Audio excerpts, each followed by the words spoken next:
El valle de Tepoztlán es un amplificador energético. Las montañas que lo rodean concentran energía de un alto nivel. Un conglomerado de conciencias, viviendo en ese valle, se comunica entre sí a través de la creación de campos energéticos y las montañas amplifican la comunión. La mañana fue esplendorosa. Siguiendo los consejos de Rush, exploré las flores y me di por satisfecho al observar que las abejas hacían su labor. El sol brillaba como 1000 lunas y los reflejos plateados de su corazón de fuego lamían las hojas, las rocas y los troncos de los árboles. Miles de mariposas se esparcían su alegre aletear y en medio de su algarabía y contento me dispuse a visitar el monasterio de Tepoztlán. Estaba dispuesto a cambiar mi vida refugiándome en ese lugar, cuidando los prados, viajando en mi interior infinito, olvidándome del mundo. Blanca era la señal, y todo estaba dispuesto para acceder ante el milagro de encontrar quien verdaderamente supiese. A las 10 de la mañana, la sincronía se puso en marcha, y yo, asombrado del portento, vi venir una mujer y oí su conversación con Blanca. Se olvidaron de mí y no se percataron de mi encomienda. Hablaron de la India y sus milagros. Hablaron de México y su oscurantismo. Dijeron amar al hombre por igual y sin embargo juzgaron y juzgaron. Nauseando, seguí escuchando de daños y alabanzas, de bondades y maldades, de preciosismos y nulidades. Media hora después, Tepoztlán dejó de ser el paraíso y enojado por los juicios lanzó un anatema. El resto del día fue siniestro. Alguien me había enseñado a dudar de mí mismo y ahora todo era yo. Ni siquiera ver a Rita ayudó a pesar de que, como siempre, su imagen fue la de la santidad. En la noche nos reunimos a platicar. Todos los integrantes del grupo de investigaciones psíquicas corroboraron lo sucedido ese día. Ruge habló de un extraño y súbito cambio energético ocurrido a las 10:30 de la mañana. Ann mencionó su sensación de desastre por el día y Sara la inquietud que había sentido desde la mañana. Tepoztlán, bendito y maldito.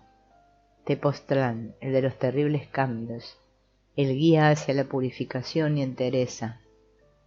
Vivir en el presente, saborear cada instante sabiendo lo único y absoluto. Estar aquí y ahora reconociendo señales y confiando. Mientras más se vive en el presente, mayor es la responsabilidad. Mientras menos dudas, mayores los portentos.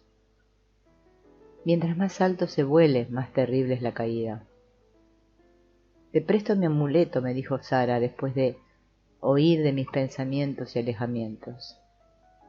Había yo llegado a su casa 2 horas antes de la medianoche, y en su transcurso me percaté que todavía existía la responsabilidad humana. Sara había puesto un mantel rojo y 3 velas azules, preparado el I Ching y el tarot de John, el de la era de Acuario. Hoy es el día de tu nacimiento, me anunció, tomándome la mano. Hoy sabrás que quien te ha hecho dudar debe alejarse de tu camino. Pero no lo supe, a pesar de toda la evidencia no lo supe. Leía a Krishnamurti y en medio de un experimento algo en mí estalló. Había llegado a la Ciudad de México en la mañana y al recorrer sus calles detectado un ambiente tenso y competitivo. Quetzalcóatl habita esta ciudad, me dije una y otra vez, y es necesario ayudarlo. A las 2 de la tarde encontré un sitio de poder inmenso en el centro de la isla de los pintores en Chapultepec. Sentía la proximidad de mi propia muerte, de la peor, de la esencia. Es fácil vivir cuando no se ha conocido, pero una tragedia cuando se la pierde. Me acosté entre niños jugando a barcos y piratas. Empecé a sentir el momento como único e irrepetible. Las hojas de los árboles me respondían y el viento me ayudó a saber que desde ahí la responsabilidad era la misma. Me dispuse al balance, creé una espiral de la luz blanca y la expandí. Cuando llegué a la costa me di cuenta cabal de lo que hacía y desperté a las hojas, sabiendo que la conciencia crea y quien dude de una de ellas no merece consideración ni aliento. Sitios de poder, cualquiera. Ahora reconozco cómo el Bhagavad Gita, que el secreto es la trascendencia de la acción y la inacción, el conocimiento de la propia inmortalidad y perfección, y el alejamiento de toda ligadura con aquello que no es el ser. Si alguien es capaz de recordar su esencia y ver el mundo desde la perspectiva de su propia trascendencia y perfección, si alguien se recuerda íntegramente como luz perfecta y nunca hace depender sus actos de sus frutos, alcanza el verdadero conocimiento y la sabiduría. No hay altura más prístina que la conciencia y ella. Al mantener intacta en cualquier situación, evita las caídas y el fango de la dependencia. Al recordarse como ser divino y trascendente, es el secreto de la felicidad y la integridad. Nada hay en este mundo que sea más valioso que el ser, y si bien existe la responsabilidad de la acción, esta no debe significar nunca un límite. Acción con conciencia, acción con mantenimiento del yo trascendente, aquel que está en contacto con el uno y es el uno. Al leer el I Ching y al lanzar las cartas del tarot, Sara me lo estaba diciendo. Al entender el contenido de los mensajes, yo también me lo estaba diciendo. Al fin de cuentas, todos somos un solo ser. Lo que no se ha resuelto en una vida se presenta en la próxima. La continuidad del yo es un hecho indudable hasta que la expansión del mismo engloba al todo en una unidad consciente. Este es el punto en el que se alcanza la perfección y es el término de la cadena de renacimientos. Solo existe el continuado perfeccionamiento de la esencia. La expansión es la trascendencia y la desaparición de la dependencia. Depender de algo o alguien es considerar al ser como finito y a lo que estimula la dependencia como infinito. Es una alteración y una dislocación de papeles y perspectivas cuya única utilidad es el sufrimiento. Lo digo así porque el sufrir es la prueba de las pruebas y el sufrir la pérdida de la conciencia es la posibilidad de reconocer su existencia cuando se recobra. La verdadera comunicación es el reconocimiento del subtexto y para ello lo verbal es irrelevante. Cuando el significado se vive, las palabras se olvidan. Cuando se tiene el pescado, la red se ignora. Sabe quien reconoce la certeza y disfruta, pero no depende del instrumento. Regresemos al año 30, dije pensando que Sergio se burlaría. Me miró con una sonrisa de absoluta integridad y me preguntó lo que veía. Un palacio. Veo un palacio con un pequeño balcón en el segundo piso. Hay dos personas platicando y de pronto ambas se doblan hacia adelante. Parecen dos tenedores blancos cuyas puntas, después de apuntar al cielo, se dirigen hacia la tierra. Ahora veo una de ellas caer. Volteé a ver a Sergio y él me indicó que continuara con un sutil movimiento de cejas. Creo, dije yo, que en ese momento hubo una pérdida de afinidad, la misma que se ha repetido una y otra vez. Años atrás estaba en el templo discutiendo asuntos filosóficos en completa realidad y comunicación, pero algo sucedió en ese balcón que hizo que se perdiera la afinidad. ¿Quién la perdió? La pregunta era obvia y la contestación vino como un trueno. Como siempre, no comprendieron. Reímos como dos niños descubriendo un gran secreto. Mi sensación era la de flotar en medio del cuarto, pero de pronto surgió la necesidad de saber ¿Qué es lo que representaban cada una de las gentes que conozco? ¿Quién eras tú, Sergio? El mismo de siempre. En una ocasión don Lucio me dijo que el aquí, el allá y el más allá eran lo mismo. Ahora, oyendo la contestación de Sergio, me doy cuenta de que nunca antes alguien trató de ayudarme tanto como don Lucio.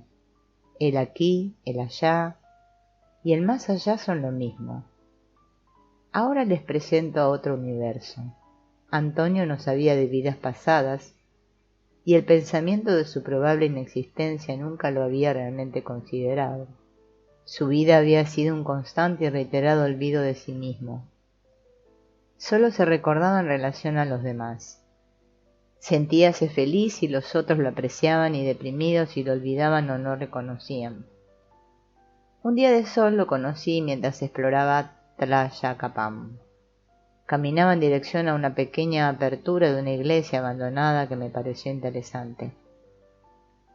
El día anterior había platicado con Sergio acerca de implantes energéticos y una súbita comprensión acerca de los estados compartidos de conciencia en Tepoztlán había aparecido. Incluso recordé la localización de un implante. Debajo de la pirámide del Tepozteco hay una cueva cuya forma recuerda a la del hipocampo humano. Y al igual que este último, sus paredes contienen memorias infinitas, memorias de personajes, situaciones y ambientes. Tepoztlán cambia de día a día como si una enorme energía en ocasiones positiva y en otras negativas llenara el valle rodeado de montañas. La cueva hipocámpica parecía ser la fuente energética que enviara torrentes electrónicos a través de sus dos bocas anchas, unidas hacia atrás por un estrecho túnel. En esa misma cueva, Richard me había confesado ser receptor de mensajes cósmicos y había descubierto una extraña letra Q inscrita a fuego y agua en sus paredes. La responsabilidad es mayúscula y en las ocasiones de máximo desorden en el valle había yo encendido unas veladoras y rogado desde la cueva por el mejoramiento de las cosas. Miguel me enseñó también desde ahí la extraordinaria armonía de la vegetación. Sentados en su interior veíamos árboles y flores a través de su entrada, y asombrados nos dimos cuenta de que nada faltaba y nada sobraba. La iglesia abandonada ante mis ojos, penetro en ella, sintiéndome un ser en pleno reconocimiento del misterio. Encuentro una pequeña escalera que me lleva al techo sobre la bóveda. Me asomo y frente a mí veo los colosales volcanes, los valles, un cielo azul surcado de delgados hilillos blancos, y en cruz y mirando la luna a un Antonio con lágrimas en los ojos. Sus brazos extendidos parecen sostener el cielo y su espalda incrustada en la bóveda la tierra. Lo escucho mientras habla en un lenguaje extrañamente familiar. Nunca he vivido, me dice entre sollozos, y hoy en mis 30 años nada tiene sentido para mí. He buscado y a pesar de que Goethe habló de la simpleza, la terrible y absurda simpleza del contacto, no encuentro. Me sumerjo en consideraciones acerca de mi cuerpo y aunque a veces reconozco un asomo de Dios, dudo y caigo. A veces inclusive agradezco las caídas, pues me hacen recordar, pero la vivencia del recuerdo no perdura y se pierden extrañezas e añoranzas de mi compañera. La compañera que perdí por la angustia de mis caídas. La compañera que me enseñó a enfrentarme a mí mismo y al hacerlo me quitó la fe. Confieso que eso fue demasiado para mí. Me alejé de ahí sintiendo que era incapaz de ayudar a Antonio y pensando que jamás lo volvería a ver. Pero esto último no fue cierto. Después de 1000 correrías y otros tantos pensamientos me lo encontré en un campo abierto. Recostado en la tierra, observaba la nieve del volcán y oía un zumbido de abejas que retozonas visitaban flores incomprensibles para su vuelo. De nuevo tenía lágrimas en los ojos y alcancé a oír que llamaba a su compañera. Le pregunté. Me vio a los ojos y me dijo que estaba a punto de entenderlo. ¿Entender qué? ¿Por qué estoy aquí? Mi fe es otra y en otras vidas he hecho labores de gigante, pero nunca aprendí a amar a una mujer. Estoy aquí ahora para aprender eso. Lo dejé con una sonrisa a flor de labios. Sabía que nunca lo volvería a ver. Trascender es ver desde las alturas, es contener en un elemento informacional al todo, y así poseer la capacidad de ver ese todo desde la perspectiva de una generalización más amplia. La facilitación de la lógica inclusiva a través de la utilización de sonidos es entonces el medio para trascender. La importancia de la capacidad de trascender es clara si se recuerda que todo el camino evolutivo ha consistido en la creación de organizaciones inclusivas. El manejo cerebral de la información no es otra cosa más que una extensión del camino de la evolución ahora manifestado y acelerado en la lógica cerebral. La mañana era clara y el gran automóvil amarillo se estacionó enfrente de las puertas del recinto de convenciones. 5 figuras blancas descendieron del auto y, siguiendo a un hombre fornido, de elevada estatura y gran peso, penetraron al recinto. Los movimientos del gran hombre y su andar pausado y consciente me produjeron una sensación de hallarme frente a alguien que era él mismo, sin artificios o melodramas. El director mundial del Kundalini Yoga tenía tal fuerza y sinceridad de presencia que todo el auditorio buscó sus ojos intentando descubrir el secreto del ser contenido dentro de la majestuosa vestimenta blanca. Después de acariciarse su gran barba, habló. Si repiten el mantra Sa-ta-na-ma, primero en voz alta, luego en susurros y por último en voz baja, obtendrán todas las energías del universo. Se hace lo mismo con el sonido de la era de Acuario, Wa, Hei, Guru. Se encontrarán en su verdadero e íntimo ser, es decir, con la sabiduría total. Una relación amorosa es puramente vibracional, le dije a Peggy 3 días después de haber oído al yogi. Mujer de 72 años, alma milenaria y cuerpo de doncella. Peggy me miró sonriendo y me habló de sus vidas.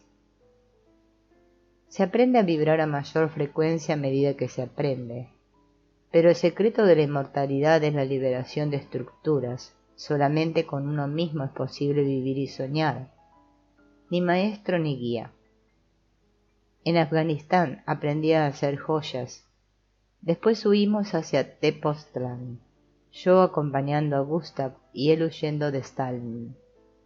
Gustav sabía de mis intuiciones y ahora, siendo más joven que nunca, me gusta reflejarme en el aire. Las reencarnaciones terminan cuando en una vida se logra trascender. Después toda una vida se recuerda como un sueño, solo quedando de ella los aprendizajes. Estoy tan segura de ello que nunca como ahora sé que debo dedicarme a no reencarnar. Toda una vida es un pestañeo. Todos los sufrimientos y las angustias son un sueño. En Suiza me paraba de cabeza, pero ahora pienso que es más excitante conocer todo lo que hay dentro de mí. Todo lo que hay dentro de uno, es decir, todo. El recorrido de todo debe hacerse desde la plataforma del final. Desde ella se podrá entender y desde ella sentir la intención. La plataforma del final es la inclusión total. El énfasis en la activación de alta frecuencia y en la existencia de puntos de referencia no es otra cosa que la postulación de un punto de referencia ejemplar. Un nuevo circuito de convergencia crea en su punto de inclusión un incremento de frecuencia. El infinito consciente es el infinito en frecuencia. Este punto de referencia es la totalidad. Cuando dos seres se ponen en contacto, las vibraciones de sus últimos circuitos de inclusión establecen contactos directos. Si lo que ocurre es una disonancia, hay anulación y conflicto. La felicidad es el contacto con Dios.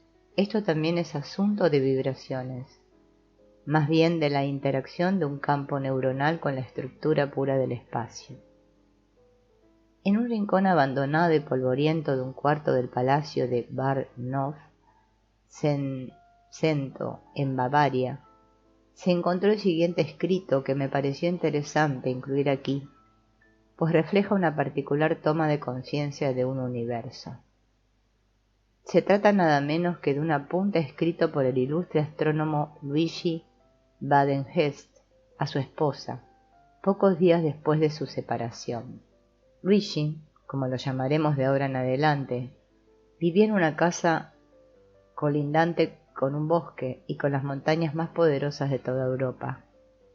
Fue precisamente en ellas donde fue hallado muerto en circunstancias muy misteriosas.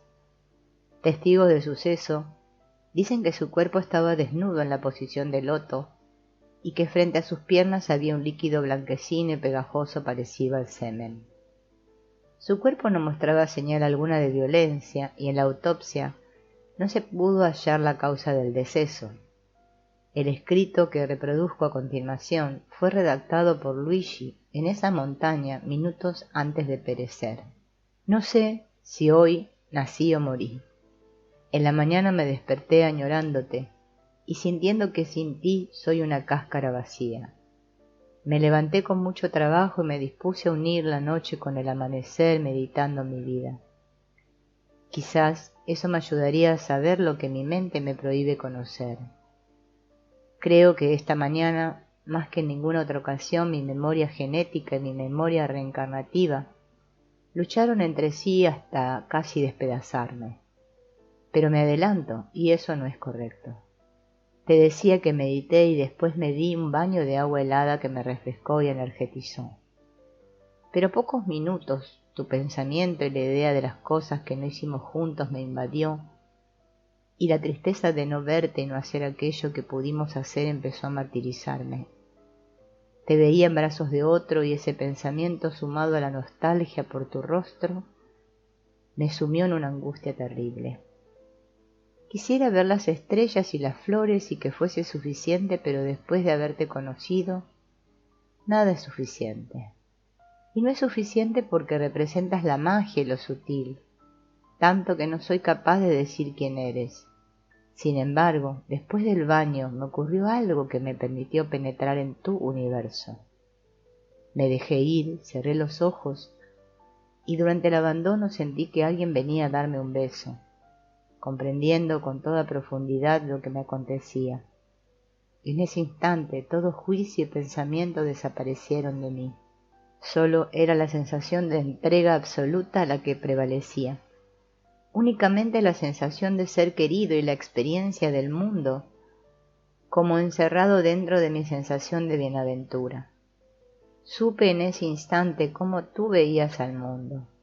Penetré a tu conciencia y lo supe sin dudas y con absoluta certeza. Comprendí que yo no había vivido esa entrega y que nuestra separación era por ello. Pero lo que más me asombró fue el percatarme de la existencia de una forma de ver el mundo tan diferente a la mía. Sin juicios, sin pensamientos, en vivencia del presente absoluto y en completa entrega. Entonces no sé si desperté o volví a dormirme, pero vi tu figura y sentí tu talle, y juntos bailamos entre flores y árboles y soñamos en alcanzar la luna. Solo existía eso. Supe cómo veías el mundo y entendí que nunca te había entendido antes. Por ello vine a esta montaña. Quiero transformar mi amor por ti en amor por la tierra. Eso no lo sabía cuando llegué. Simplemente había tristeza y una sensación profunda de pérdida. Me senté sobre una roca y empecé a escribir esto que ahora lees. Recordé una experiencia de hace unas semanas cuando en la misma montaña y por tu recuerdo comencé a llorar. Me dio pena y de pronto me di cuenta que mi llorar era válido. Lloré durante horas y al final agotado me acosté.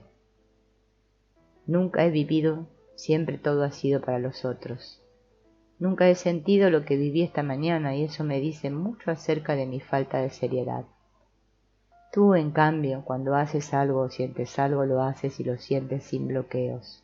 Ahora no tengo deseos de nada más que de verte, pero también recuerdo que existe un estado de ser en el que tales consideraciones no se hacen y me gustaría estar en él. Pero no puedo, aun si estuviese contigo no podría. Existen ya demasiados rencores y resentimientos. Estoy cambiando de conciencia, me estoy volviendo tuyo. Empiezo a sentir el mundo como tú y me sucede demasiado tarde. Antes existían pensamientos y esa era mi forma de amar. Creía que nada podía ser más valioso que enseñar y transmitir los pensamientos, llevar a trascender a través de ellos y su ejercicio. Ahora es distinto, ahora ya no existe el pensamiento. Ahora es como mi sueño de la mañana cuando tus sueños de ballet, como tú sentías por mí. Ahora yo soy el que amo y tú estás tan resentida conmigo que no quieres saber nada de entregas y amores. Ahora eres una mujer y yo cada vez más un niño. Ahora yo soy el de la fantasía y tú la de la realidad. Hoy, después de soñarte, le pregunté al oráculo y me contestó con algo que al principio me asombró, pero después comprendí. Me dijo que yo era el receptivo, había sido el creativo y ahora invertía mi conciencia. Supe que era cierto y que si no era de ti, entonces solo recibiría de Dios. Llegué a esta montaña y al desnudarme sentí el sol en mi piel. Lo saludé y luego entregué mi simiente a la tierra. En ella vivo y a ella le debo mi existencia. Voy en un viaje y mientras llego la tierra es mi morada. Quiero amarla como te amo a ti, quiero saberla novia, madre, esposa y yo mismo. La tierra, a ti te dedico el producto de mis entrañas. Acéptame como hijo. Todavía aparecía otra frase, pero desgraciadamente es ilegible. Luigi se desnudó en la montaña y en una pose oriental entregó su simiente a la tierra. Lo que permanece en el misterio más absoluto es su muerte.